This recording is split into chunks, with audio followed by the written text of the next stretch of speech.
Jangan coba-coba pokoknya, jangan coba-coba. Kalau perlu FPI bubarkan aja itu. Bubarkan saja itu. TNI harus netral.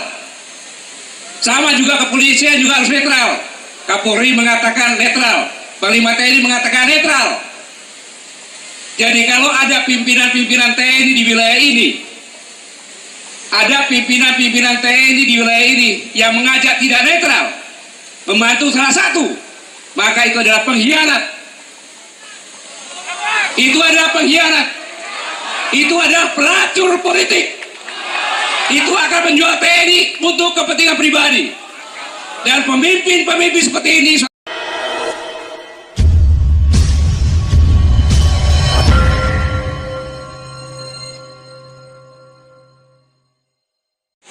berjihad.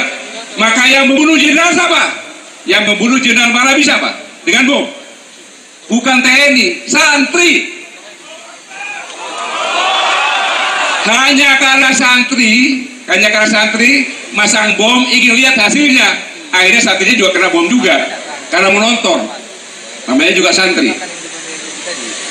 Yang merobek bendera merah putih biru di Hotel Oranye, sekarang Hotel Majapahit, bukan TNI, santri. Maka TNI meniru jihadnya. Begitu mendaftar dari TNI, maka membawa surat izin orang tua. Karena jihad yang benar adalah harus izin orang tua.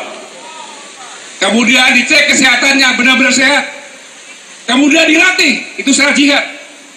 Izin orang tua, sehat, dilatih. Pernah dicontohkan oleh Rasulullah SAW. Seorang pemuda akan jihad, ditanya, sudah izin orang tuamu? Saya tidak diizinkan. Kenapa? Karena saya anak tunggal. Kamu kembali ke rumah pun sama seperti jihad.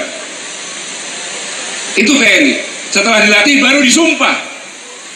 Nah, pada kesempatan ini saya sebagai orang yang lebih tua dari semua prajurit TNI mengingatkan, TNI harus netral.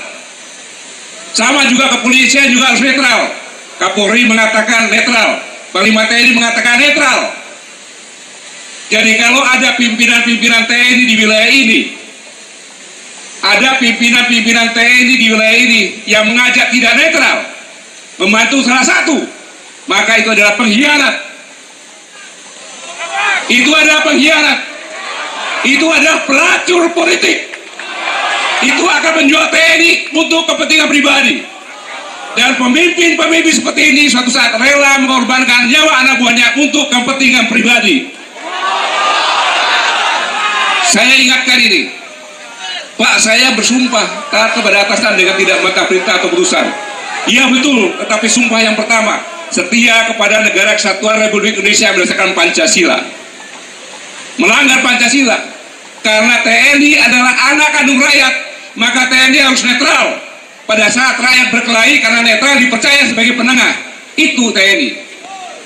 Semoga ini didengar oleh semua prajurit TNI. Jangan ikuti pemimpin yang menjual TNI. Jangan ikuti pemimpin yang pelacur politik. Karena pemimpin seperti itu akan menjual nyawa anak buahnya untuk kepentingan pribadi. Orang akan lihat, pasti saya nanti ditangkap. Pasti saya mungkin akan diapa-apakan. Pengawal saya pun sudah dicopot sekarang. Padahal saya punya hak. Mereka tidak tahu bahwa urat takut saya sudah habis. Hanya tinggal satu. Hanya tinggal satu, sangat takut kepada Allah Subhanahu wa Ta'ala. Sama umat sahabat.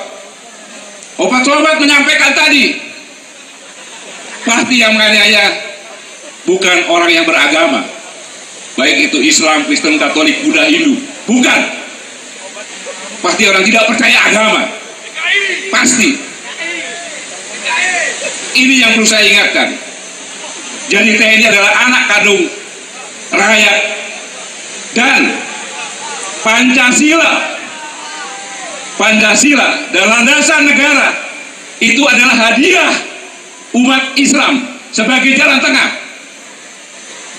Saya ulangi, Pancasila dan fondasi negara ini, yaitu pembukaan Undang-Undang 45, adalah hadiah umat Islam sebagai jalan tengah, meniru pada Piagam Madinah. Mungkin Pak Kiai sama Ustaz Somad koreksi kalau saya salah, merangkul semuanya. Kongres pun dirangkul di Madinah. Di sini agama Kristen, Islam, Hindu, Katolik, Buddha dilindungi, tidak pernah diapa-apakan. Karena Islam adalah rahmatan lil alamin, rahmat bagi alam, bukan cuma manusia.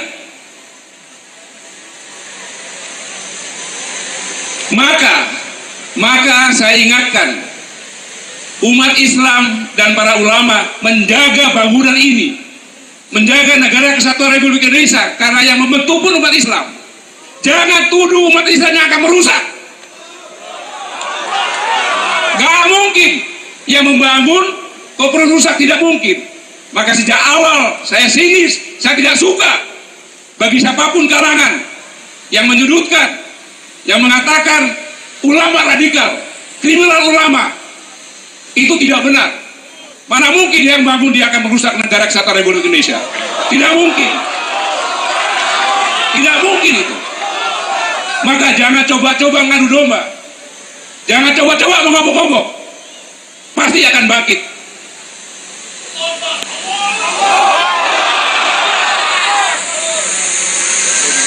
Justru seharusnya kita sadar sesadar-sadarnya kalau memang negara ini produksi umat Islam dan ulama yang motorinya, landasan negara dan Pancasila juga hadiah umat Islam sebagai jalan tengah merangkul semua untuk negara kesatuan Republik Indonesia. Maka kita juga harus sadar bahwa ulama adalah solusi. Ulama adalah solusi dalam kehidupan bangsa tentang terorisme, tentang kemiskinan, tentang kesenjangan sosial, tentang amoral, tentang narkoba, tentang ketenagakerjaan. Manfaatkan, pasti bangsa ini akan maju. Ini yang saya perlu ingatkan. Dan kemudian saya belajar, saya bicara seperti ini karena saya juga mendengarkan apa yang disampaikan Ustaz Somad. Saya nyuri-nyuri sedikit-sedikit. Saya ingatkan dalam kondisi sekarang ini bahwa Al-Quran mengatakan yang intinya, bahwa kita dilahirkan dari perut-perut ibu tanpa bekal apapun juga, tapi diberi hidayah, bisa menangis, bisa lapar, bisa haus, diberi pendengaran, diberi panca indera, diberi hati untuk bersyukur. Saya sebagai santri menganalisa bahwa semua indera dan hati yang kita miliki ini harusnya untuk bersyukur, dalam arti kata mengaplikasikan semuanya untuk amal soleh agar kita mendapatkan tempat yang mulia di sisi Allah Subhanahu wa Ta'ala. Maka gunakanlah panca indera kita semuanya, gunakanlah panca indera kita semuanya untuk beramal soleh. Beramal soleh, memilih pemimpin yang beriman dan seiman, itu amal soleh. Cari pahala dengan memilih pemimpin yang seiman dan beriman.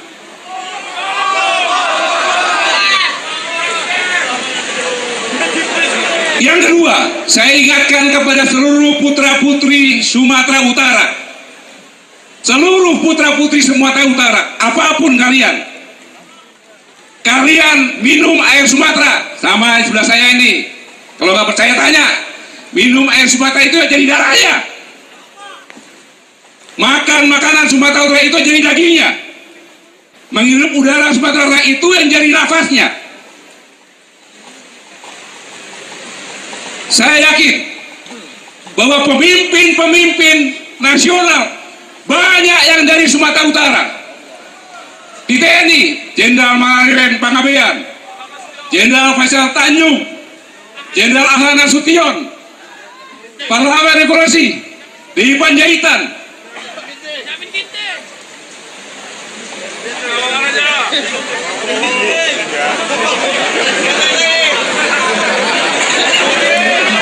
banyak lagi, ada Jenderal Ahmad Tahir, banyak lagi semuanya. Sultan Syahrir pun dari sini. Banyak pemimpin-pemimpin. Sehingga para pemimpin pun berlomba-lomba membuat sekolah di sini. Dengan intinya ada kepemimpinan, agar muncul pemimpin-pemimpin.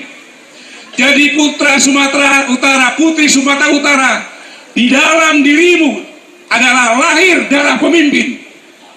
Jangan hina dirimu, jangan kecilkan jati dirimu dengan mengambil pemimpin dari lain, bukan Sumatera Utara.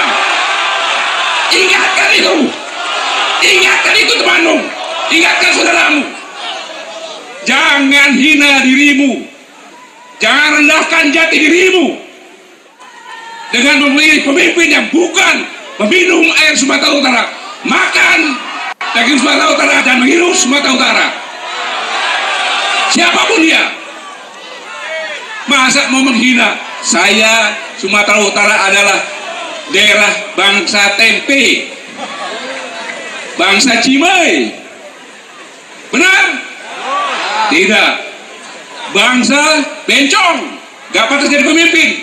Ya nggak usah pilih dari Sumatera Utara, yang lainnya lagi.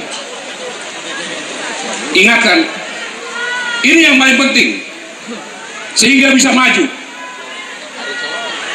Ini semuanya yang saya sampaikan hanya merupakan kumpulan-kumpulan yang saya ambil dari para ustadz, para ulama. Saya kumpulkan sehingga kalau saya salah, mohon dimaafkan. Maklum kalau santri boleh salah, kalau ustadz nggak boleh salah. Mudah-mudahan ujian saya ini dapat nilai tinta merah. Saya berdiri pun tadinya saya tidak mau dirayu sama Pak Edi, nggak mau, sama tidak. Saya hanya ingin menyaksikan saja, karena saya pas punya acara. Tapi karena ustadz yang nyuruh santri, ya siap kerjakan. Apa saja enggak. Allahu Akbar, Allahu Akbar, Allahu Akbar. Selamat berjuang, selamat beramal soleh, mengangkat citra Sumatera Utara. Wassalamualaikum warahmatullahi wabarakatuh.